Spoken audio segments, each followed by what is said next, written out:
तो guys and welcome back to the new vlog. आज का व्लॉग थोड़ा स्पेशल होने वाला है, जो कि आज है 1 नवंबर।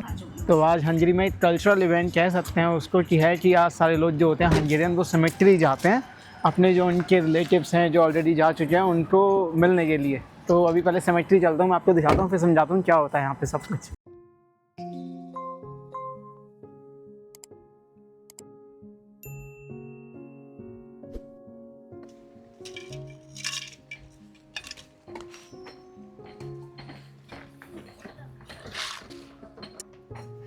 तो अभी हम आ गए सेमेट्री में।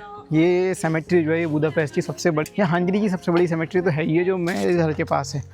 तो मैं बीतसा की फैमिली के साथ यहाँ पर आ गया हूँ, जो कि बीतसा के नाना नानी जो हैं उनकी ग्रेव यहाँ पर है। और आज के दिन 1 नवंबर के दिन हंगरी में हॉलीडे होता है और जो उनके परिवार वाले लोग होते हैं वो सब लोग विज़िट करने के आते हैं सेमेट्री में, उनके साथ थोड़ा टाइम स्पेंड करने के लिए आते हैं जो उनके साथ नहीं है आज इस दुनिया में। तो यहाँ पे कैंडल रखते हैं, आके साफ सफाई करते हैं ग्रेव की। तो मैं आपको और भी थोड़ी इंटरेस्टिंग बातें बताऊँ। मुझे हर एक कल्चर में ना बहुत सारी चीज़ें डिफरेंट होती हैं। और जब मैं हंगरी में आया था 18 में तो मैं बहुत फैसिनेटेड था कि लैंग्वेज भाई हंगेरियन में बातें करते हैं आपस में, तो मुझे हंगेरियन समझ में आती है, तो मैं इनकी अब बातें समझ लेता हूँ कि क्या बात चल रही है। और मैं बहुत ज़्यादा फैसिनेटेड था इस चीज़ को लेके। एक छोटा बच्चा होता है ना, उसको पता नहीं होता तो हर एक चीज़ पूछता है बार बार कि ये क्या होता है, ऐसा जो हुआ ऐसा जो हुआ। तो सेम चीज़ मैं भी करता हूँ कि अगर मैं कहीं हंगरी में हूँ या कहीं भी किसी कंट्री में हूँ तो मैं छोटी चीज़ें नोटिस करता रहता हूँ कि क्या चल रहा है, मतलब लोग यहाँ पे कैसे बिहेव कर रहे हैं, क्या इनके नॉर्मल रिचुअल्स हैं, क्या इनके कल्चरल थिंग है, ट्रेडिशनल थिंग है, और क्या क्या डिफरेंट है। तो ज़िंदगी में भाई जन्म और मृत्यु दोनों ही बहुत ज़्यादा इंपॉर्टेंट इवेंट होते हैं। तो मृत्यु हमारे यहाँ पे आपको पता ही है इंडिया में क्या क्या प्रोसेस होता है, पर यहाँ पे मैं थोड़ा फैसिनेटेड था कि यहाँ पे क्या होता है। जब कि पास डे हो जाता है तो उससे रिलेटेड मैं आपको स्टोरी भी सुनाऊँगा क्या हुआ था। तो फिलहाल ये कैंडल लगाया था मैं भी साथ में।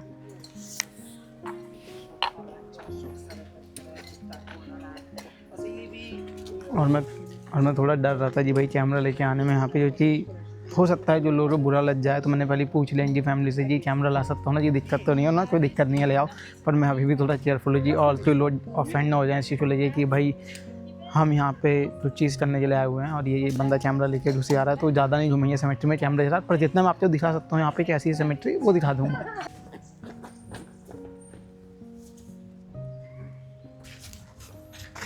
तो यहाँ पर कैंडल वैंडल जला के सफाई करके हम जा रहे हैं। बहुत जगह पे जाना है क्योंकि जो दूर के रिलेटिव्स भी हो रहे हैं और जानने वाले हो रहे हैं उन सब के यहाँ पे विज़िट करते हैं। तो सबसे पहले इधर आए थे हम धीरे धीरे जाएंगे हर एक जगह पे। और मैं आपको बताता रहूँगा कि यहाँ पे अजीब क्या लगा मुझे कि अगर यहाँ पे कोई चला जाता है तो यहाँ पे ज़्यादा ऐसे हमारे यहाँ पे अलग रिचुअल्स होते हैं, पूरा सिस्टम बना हुआ है कि हर एक रिलीजन में अपने तरीके से। बट यहाँ पे स्टोरी सुनाता हूँ आपको। इस बिल्डिंग में जहाँ मैं रहता हूँ वहाँ पे एक मिडिल एज कह दूँगा मैं, 40-50 साल का बंदा था, वो रहता था और मुझसे बात भी करता था। वो हाथ लाता था हर बार। और एक दिन घर के बाहर एम्बुलेंस आई बिल्डिंग के बाहर और चली गई कि तो पता नहीं चला बिल्डिंग में कि क्या हुआ क्यों आई थी, पर ये ज़्यादा हाँ कि कोई चला गया है बिल्डिंग से, पर ये नहीं पता कौन। तो कुछ दिन बाद मतलब 1 हफ्ते बाद मुझे वो आदमी दिखा ही नहीं। तो फिर मैंने पता करा कि वो कहाँ गया वो। तो पता चला कि भाई वही आदमी था जो चला गया। तो होता है एम्बुलेंस आती है भाई, उस रिलेटिव कॉल करते हैं और एम्बुलेंस आई, उसकी बॉडी जो भाई वो ले गए अपने साथ उठा के। फिर उन्होंने जो पोस्टमार्टम करा हो रहा, जो भी करा हो रहा, दैट रीज़न ढूंढा हो रहा क्या था, वो रीज़न हो गया। मैंने कहा बस यहाँ पर मतलब और कुछ उसके बाद नहीं होता है। प्रोसेस क्या होती है यहाँ पर, ऐसा हो जाता है कहीं पे किसी के साथ तो बोलते हैं कुछ नहीं, वो आते हैं उसको ले जाते हैं, उसका पोस्टमार्टम करते हैं। फिर हॉस्पिटल वाले भाई एक डेट दे देते हैं कि इस डेट को कंफर्म करते हैं कि किस डेट को आप उनको दफनाना चाहते हो उनकी बॉडी को, या क्या करना चाहते हो, आप उनको जलवाना चाहते हो, उनकी एशेस चाहिए, आपको बॉडी चाहिए, जो भी आप करना चाहते हो। चर्च वर्च से आप बात करते हो। उसके बाद प्रीस्ट आता है भाई वहाँ पे और जो डे डिसाइड होता है, मान लो आज से 10 दिन बाद 15 दिन बाद जब भी उनके रिलेटिव्स आ सकते हैं। सबकी जॉब है, सबकी लाइफ चल रही है, तो ऐसा नहीं है कि सब छोड़ के यहीं से। हमारे इंडिया में होता है कि यार प्रियोरिटी हम इन चीज़ों को देते हैं, जो रिचुअल्स हैं वो होने चाहिए, बाकी चीज़ें तो होती रहती हैं जीवन में। पर यहाँ पर लोग अपनी उस लाइफ में ज़्यादा बिजी होते हैं तो बहुत ही ज़्यादा हार्ड होता है उनके लिए सारी चीज़ें अटेंड करना।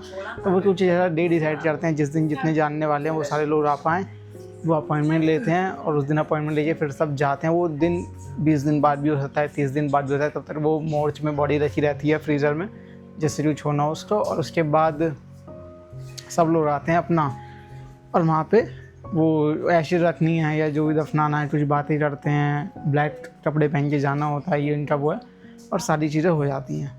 प्लस ये जो आप अब मैं जब सेमेट्री गया ना तो वहाँ पे एक पर्ची लग रही थी, बहुत सारी कब्रों पे पर्ची लग रही होती छोटी सी रिसिप्ट। तो मुझे शुरू में नहीं पता था वो किस लिए, तो मैंने पूछा जी जो भी था, ये फैमिली थी, ये पर्ची इसलिए लग रही है, क्या लिखा है? तो वो पर्ची इसलिए होती है कि हर जो खबर होती है ना उसका रेंट पे होता है, तो हर 10 साल के लिए या 20 साल के लिए तुम पे कर सकते हो। अमाउंट कुछ होती है 10 साल के लिए 1.5 लाख हंगेरियन फॉरेंस, तो 15,000 फॉरेंस पर ईयर। इंडियन रुपीज़ में मान लो 2,500 से 3,000 रुपये, 4,000 रुपये के आसपास है ये।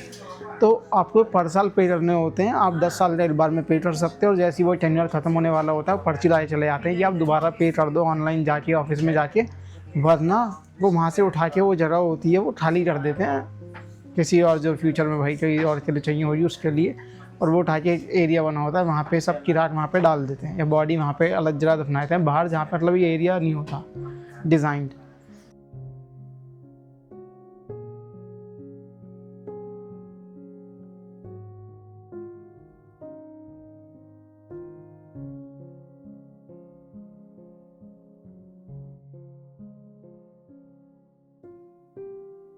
और यहाँ पे ईयर भी लिखा होता है कि किस ईयर से किस ईयर तक वो जिंदा थे। और यहाँ पे बहुत सारी जो खबरें हैं ना वो आपको मिल जाएंगी जो वॉर में चले गए हैं वॉर की वजह से। तो यहाँ पे लिखा भी होता है कि हाँ ये वॉर में थे लोग, अपने यहाँ पे टॉम स्टॉप पे लोग अपने भाई पिक्चर्स भी लगाते हैं। पहले जैसे वहाँ पर कब्र थी वो काफ़ी बड़ी थी, मतलब वहाँ पे ना बॉडी रखी गई थी पूरी ऐसे ही, उसमें कॉफिन में जो बॉडी रख के वहाँ पे दबा दी जाती है वो पूरी बॉडी होती है। बट ये जो है ना टॉम स्टोन्स की कब्रें जो हैं, ये जो कब्रें हैं ना ये बहुत छोटी हैं, मतलब यहाँ पे जो कब्रें हैं वो सारी बॉडी उनकी बंद कर दी जाती है, और जो राख होती है उसको यहाँ पे रखते हैं। और यहाँ पे एक वॉल भी थी पीछे की तरफ जहाँ पे तुम वही राख तुम दबाना नहीं चाहते तुम वहाँ पे उस बॉक्स के अंदर रख सकते हो, और वहाँ पे तुम लिख सकते हो कौन था और कौन नहीं था। ये वो 89 और जो सेम है वो दूसरा भी 89, तो काफ़ी अच्छी उम्र रही है 89।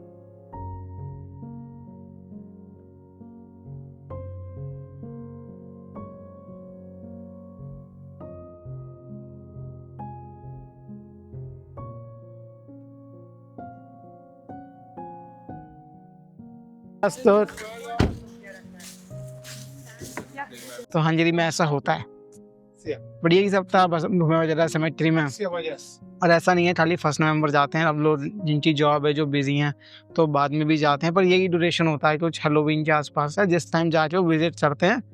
यही मैं आपको बता रहा था, थोड़ा लगता है बड़ा फ्रॉड आपको सुन के पता चला होगा नया हंगरी के बारे में, जैसे मुझे पता चला था पहली बार सुन के। तो thank you so much for watching this vlog.